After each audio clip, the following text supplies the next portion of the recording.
খবরটা হজের সময় ছিল, পুরা মক্কার মধ্যে খবরটা সরে গেল। একজন হাজী বৃদ্ধ মানুষ দৌড়ায়া দৌড়ায় চলে আসলেন। আসার পরে মানুষের ভিড়কে এরকম সরায়া ভিতরে চলে গেলেন। যাওয়ার পরে ওই মহিলার কাফনের কাপড় মুখ থেকে বাঁধনটা সরায়া দিয়েছে। দেখার সঙ্গে সঙ্গে বলতেছে, ভাইজানেরা আপনারা এত ব্যস্ত হন না, এই মহিলাটাকে আমি চিনি।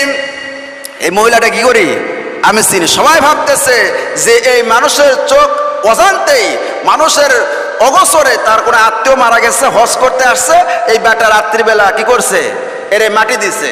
কিন্তু মাটি দিলে তো কবরের উপর মাটি তো এগুলো আলগা হয়ে থাকবে, উঠানো থাকবে, এইরকমও না। তাহলে কিভাবে সম্ভব?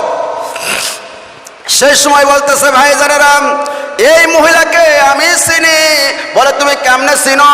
বলে এর বাড়ি হলো ফ্রান্সে, আর এর বাড়িতে আমি দীর্ঘদিন পর্যন্ত কাজ করতাম।